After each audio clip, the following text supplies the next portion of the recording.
Hello everyone, সবাই কেমন আছো? আশা করি সবাই ভালো আছো। নতুন একটি ব্লগে তোমাদের অনেক ওয়েলকাম জানিয়ে আজকের ব্লগটা শুরু করছি। আজকে রবিবার আর এখন বাজে পৌনে 1টা মতো। তো দেখো এখন আমার একটাই ডিউটি। এরা দেখো আমার ডিউটি, দেখো দেখছো, ঘুমাচ্ছিল উঠে পড়েছে আর এখন খেলা করবে, কিন্তু দোল না দিতে হবে, তাই তো। কালকে এই পুচকিটার হচ্ছে অন্নপ্রাশন, তো আজকে বাড়ির প্রত্যেকে খুব ব্যস্ত, সবাই সবার মতো কাজ করছে, ঘর গোছানো সব কিছুই চলছে। ভাগ্যের আমি কথা বলছি, তাই জন্য দোলনায় চুপ করে আছে, নাহলে এক্ষুনি কান্না চলে যেত। আর আমার এখনও কিচ্ছু হয়নি, চান হয়নি। তো গাইস, সেই দুপুরের পর আর কোনো টাইম পাইনি, কারণ বাড়িতে প্রচুর কাজ ছিল, সবাই মিলে কাজ করছিল, আমি পুচিটাকে ধরেছিলাম, তো সেই জন্য আর টাইম পাইনি। তারপর তো এখন বাজে পৌনে 11টা মতো, আবার এখন স্টার্ট করলাম ব্লগটা, কারণ তোমাদের সাথে আমি পুরো ডেকোরেশনটা শেয়ার করব। কালকে তো প্রচুর ভিড় হয়ে যাবে, কালকে কতটা শেয়ার করতে পারবো জানি না। শেয়ার করবো মানে আজকে ফাঁকায় পুরো ডেকোরেশনটা তোমাদের সাথে শেয়ার করি, যে কোথায় কি স্টল হচ্ছে, কোথায় কীভাবে রান্না হবে। তো দেখো, তো এই জায়গাটা গেট হবে, আজকে এখনও গেট বসেনি, কালকে সকালে এসে এখানটা গেট করে দেবে বলেছে। আর এইটা রাস্তা হবে, এই দেখো এটা পুরোটাই ফাঁকা স্পেস, এখানে কিছু নেই। এখানে হবে ফুচকা স্টল, এখানটায় বসবে। আর তারপরে একটু এসেই এখানে কফি আর পকোড়া স্টল হবে, এখানে কফি পকোড়া স্টল হবে। আর এই সাইডটায় ওই পুচকুর সিংহাসন বসবে, ও এখানে বসবে। দেখো এই জায়গাটা, এখনো সিংহাসনটা আসেনি, ওটা ভোরবেলা দিতে আসবে ওরা। ছেড়ে দে বাবাই, নোংরা ওটা, চলো এই দিকে। এবারে সোজা যাচ্ছে, এখানে জলের ড্রামগুলো রাখা আছে, এখানে চেয়ার টেবিল বসবে, খাওয়ার চেয়ার টেবিল বসবে এখানে। আর স্ট্যান্ড ফ্যান, এই দেখো ওপরের ফ্যানগুলো লাগানো হয়ে গেছে, লাইট লাগানো হয়ে গেছে, এখানে সব চেয়ার টেবিলগুলো বসবে। এখানে 10টা জল আছে। 10টা জল আছে? হ্যাঁ। গুনেছিস? হ্যাঁ গুনেছি। এই অবধি। এবার আমাদের যে রান্নাটার জায়গা করা হয়েছে সেটা এখন অন্ধকার, ওই ভেতরটায়, সেটা সকালবেলা তোমাদের সাথে শেয়ার করব অবশ্যই। এখন দেখা যাচ্ছে না, ওইদিকে লাইটটা এখনো দেওয়া হয়নি। আর আমাদের দেখো জিনি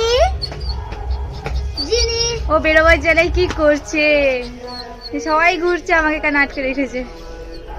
আরে দেখো ঘর থেকে এইভাবে দেখাচ্ছে পুরো প্যান্ডেলটা। হ্যাঁ এখন ফাঁকা আছে না, লোকজনের ভিড়ে পুরোটা কিভাবে দেখো। মাসির নাতনির মুখে ভাত।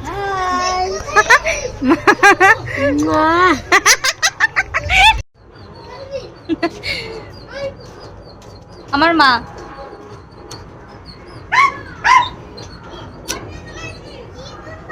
অনেকদিন, মানে আমি তো 1 সপ্তাহ আগে এসেছি, মঙ্গলবার এসেছি, তো মঙ্গলবারে দিন গুনছিলাম কবে মা বাবা আসবে। আজকে রাত্রে সবাই চলে এসেছে, আর কালকে সব আসবে, মানে যাতে নিমন্ত্রণ করে সবাই। আমাদের ছোট্ট ব্লগার খুব সুন্দর কথা বলে, ওর একটা ব্লগ আছে আমার কাছে, তোমাদের সাথে খুব শিগগিরই শেয়ার করব। এত ভালো কথা বলে, তাই তো জয়? বলে দাও তো একটু কিছু, কালকে কি আছে? কালকে আমার বোনের অন্নপ্রাশন আছে। দেখেছো? সবার নিমন্ত্রণ।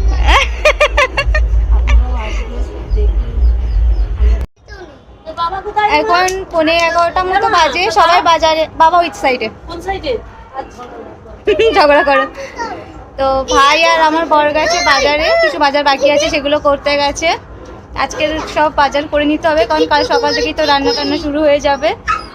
আর আমাদের এখন খেতে অনেক রাত, মানে আজকে সারা রাতেই প্রায় জেগে থাকবার। এখানে একটু গান শুনতে পাচ্ছ কি জানি না, বাড়ির একদম সামনেই, চলো সেটাও তোমাদের দেখায়। রামনবমীর পুজো হচ্ছে রামের, খুব সুন্দর। দেখো একদম সামনেই রামনবমীর পুজো হচ্ছে আমাদের এখানে। নিচে লাইটিং করা, এখানটায় রামনবমীর পুজো হচ্ছে।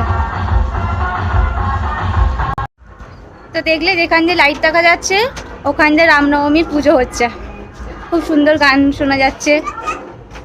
এই যে কথায় কথায় বলে বাবাকে বলে দেব, কি বলো? বাবাকে বলে দেব। কিছু হলেই বলবে বাবাকে বলে দেব, তাই তো সৃজা? এখন বলবে না, এখন ওইসব মুড নেই।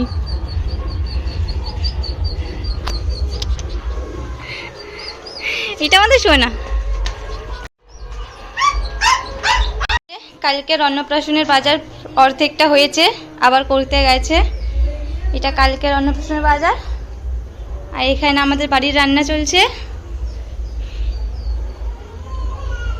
আর একজনের অবস্থা দেখো, যার অন্নপ্রাশন তার মা, আর যার অন্নপ্রাশন তিনি। ও খাওয়াবি? কাঁদে, সুর দিয়ে দিয়ে কাঁদে গো।